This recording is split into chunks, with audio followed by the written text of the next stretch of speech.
CCTV Lon Rashapi daga Frank Motors Kajaka dekali ga bathamai jong Tata Motors halat ko ni Shillong ringkat bakanet foodish ordal mapi nginwan ramani hakir dobyeng jongpi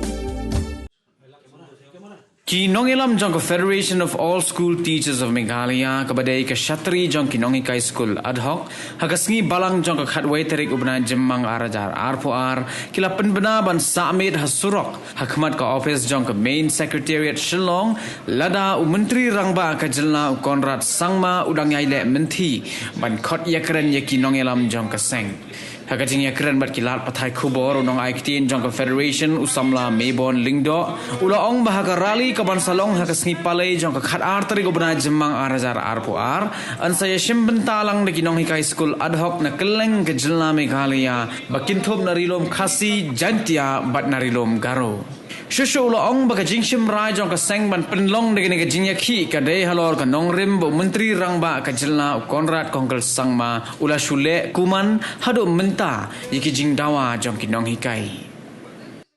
For the last 2 months, the ad hoc teachers under the umbrella of FASTOM has been in a strike, in an agitation, and we have also been in a rally. We have been waiting for the government to respond, but every single time we tried, the government has responded in a negative.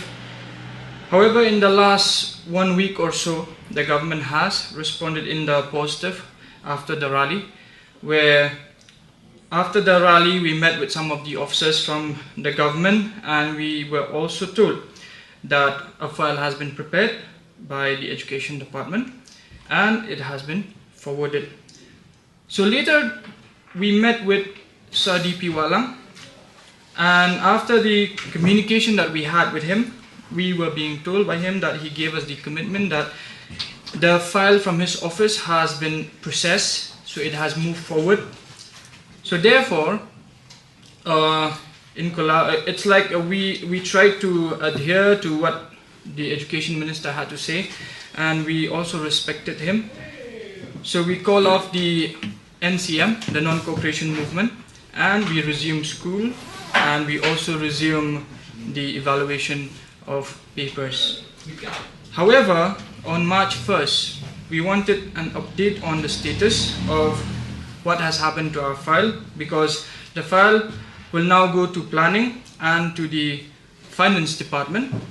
Both of the departments are being held by the Honorable Chief Minister of Meghalaya, that is Mr. Konrad K. Sangma. So when we tried to fix an appointment with him, we called the personal assistant of the CMO's office, and we were being given a mail where we are to send the appointment. So when we sent the appointment to that mail, we got no response. So we waited for 1-2 days, we still got no response, so we followed it back. We called the CMO office again, and then we are being told that they are looking for an appropriate day where they will process our appointment. So we waited, we called again and again, every single time. Then we also sent a reminder of the email that we have already sent him on the 1st. Even after the reminder, we got no response. Therefore, on Monday, that is, we went in front of the secretariat to seek an appointment with the Chief Minister. But we are again being denied appointment. So yesterday, I received a call from the CMO's office again, and we are being told that they are looking for an appropriate date for the CM to meet us. So I told them that we have tried to contact the Chief Minister, and we have tried to fix an appointment since May 1st. But nothing has materialized. As you can see, we can see the Chief Minister is everywhere, and that is something that I have mentioned since the 21st of March at Malki Ground, where we said that we see the Chief Minister everywhere, but we do not see him with us. So I am stating that again and again, we want to meet the Chief Minister face to face. And yesterday, after the cabinet meeting, we were being told through the news where the Chief Minister had said that the project, the amount that we are asking, it's going to be in hundreds of crores. So it's not a matter of 1 or 2 crores. So it is difficult for the government to come up, to be able to come up with a solution at the earliest. Therefore, today we have decided that tomorrow we will again launch another rally. But before we launch the rally, we want to state some facts about how much money does the government have, how much money are we asking. So first, since we, the teachers, we cannot get in contact with the Chief Minister himself. Therefore, I and the other teachers had expected actually the press to ask or to put forward these questions to the Chief Minister, but till now we have not seen anyone putting up those questions, or maybe the Chief Minister did not answer, so we do not really know. So right now I'm going to put some questions forward where the press can ask the Chief Minister. Question number 1. Why was the 5,242.30 crores returned to the central government when the state government is having less amount of money in its pocket or in its treasury? The second question, how much budget is allocated to the tourism department and the sports and youth affairs by the state?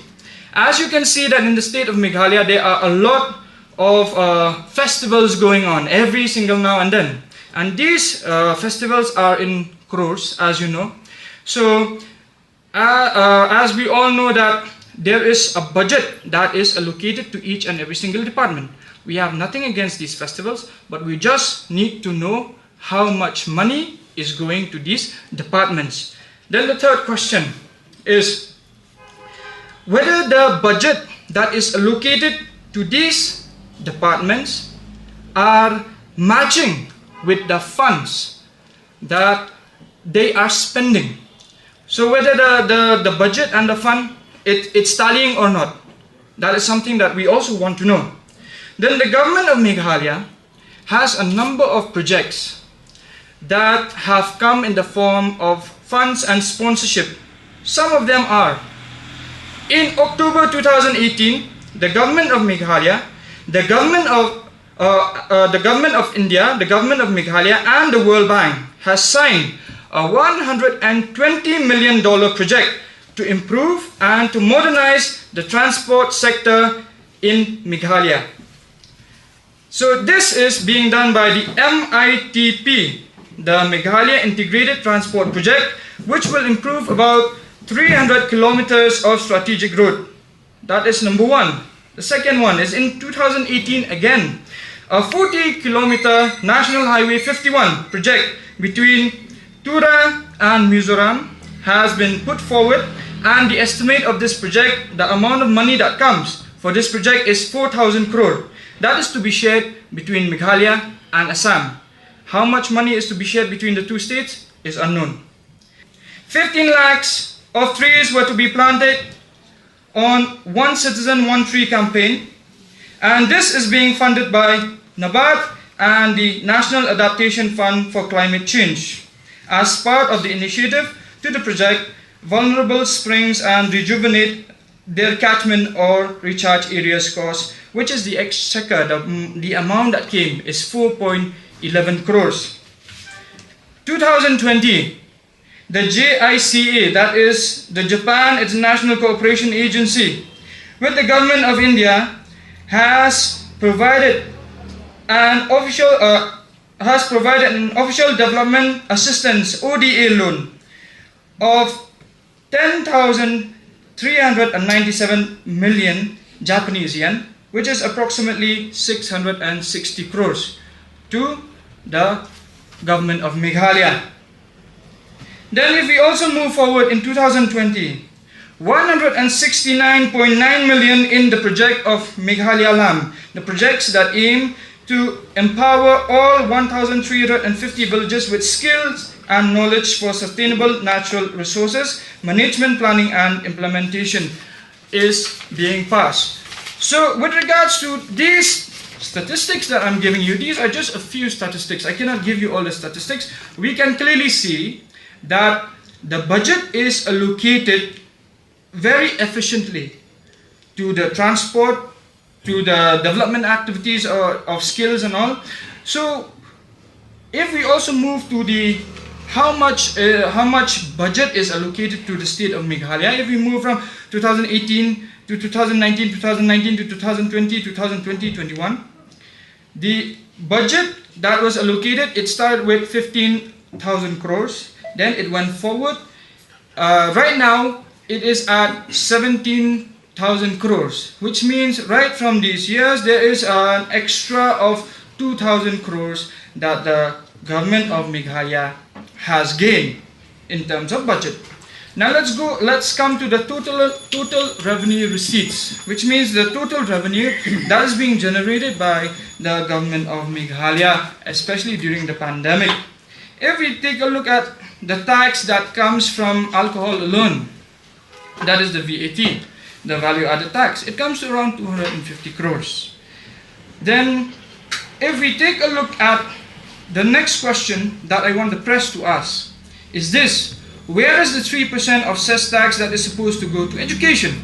So the 3% of cess tax is supposed to come from the total revenue receipts, that is from just hold on, that is supposed to come from the 160.35 crores. Then if we take a look at, or not 16,000 crores actually, if we take a look at this, it means that 48 crores of the 3% is supposed to go to education in the form of the cess tax. 48 crores that is supposed to come to education. Now if the government is still stating that it does not have money, then what about the 48 crores? Where has the 48 crores gone? Another interesting fact is when we placed the memorandum first to the government of Meghalaya, that is when we asked for the deficit system, our estimate was 250 crores. Now the demand that we are asking is only 18,000 of enhancement and 5% of increment. Now if we take a look at this 18,000 that is supposed to go to the estimate number of teachers, we will now need only 152 crores per annum. That is 12.74 crores per month. So 152 crores, we came down from 250 crores to 152 crores. So from where will the government of Meghalaya get a bargain such as that? Where we have tried to reduce the amount that is to be allocated to us by 100 crores. 100 crores, that is per annum. Then if we also take a look at how the minister, the education minister has given us the amount that is supposed to go to the teachers, the ad hoc teachers, sometimes it's 500 crores and sometimes it's 700 crores. So if we take an average, it means that we are giving them an estimate of where 500 crores will be wiped off. So we are asking for only 152 crores. I still do not understand when the Chief Minister says that it will require hundreds and hundreds. Where is the hundreds and hundreds? It's just 152 crore. Out of this 152 crore, the amount that is supposed to come just from the cess tax alone is 48 crore. So 48 crore is already coming from the cess tax. Then the education, the budget that is supposed to go to education, that is a different thing altogether. Then how is the government of Meghalaya still saying that it does not have budget? Another thing, if the government of Meghalaya is having so much of money for infrastructure, we also saw that the Chief Minister of Meghalaya has also said that it will need a lot of money because it needs to construct schools, it needs to develop the buildings and so on and so forth. If it has money for all that, why not for the teachers? What are you going to do with the buildings where there are no teachers? What are you going to do with all those buildings where the teachers are not being treated justly, then what are you, or another question that I can put forward to the government of Meghalaya is this: why are you so interested in all these developmental activities? Another thing, how are these tenures or how are these tenders tendered? How and where does the government of Meghalaya give away these tenders? So that is also an interesting point. Why is the government of Meghalaya more interested in festivals? Why not in developing the teachers? Interested more in festivals? Maybe. There are so many different kinds of things that can come out of these festivals. So today we are tired. We cannot wait any longer. So tomorrow we have decided that at 12:30 p.m. we are going to launch another rally, and this rally we will stay there outside of the secretariat if the government allow us, and we will stay there, we will sleep there, we will eat there until the government is compelled to respond to us. We have asked for a dialogue with the Chief Minister. If the Chief Minister is not clear about all these things, why do we want to have a meeting with the Chief Minister so bad? The reason is because we want to make these things clear to him, that this is the amount of money that you have in the treasury. This is the amount of money that you have in the finance department. And why is this amount not coming to us? So we are just teachers. We have all of these statistics. Now you can ask me, from where did I get these statistics? I will state here that no, I'm not involved with any political party, and if there is any politician who can give me these statistics, then it means that our state Meghalaya will not be in such a dire state as we are right now. If a politician is that good, where he will have all these statistics and he will come and he will feed to me and he will say, give it to the press, it means that the state of Meghalaya will not need to be in such a dire state right now. There are so many rumors doing the rounds. I am not affiliated with any politician. I will speak against any politician, and we respect politicians. Until this time, we have respected all of them. However, we cannot respect them anymore.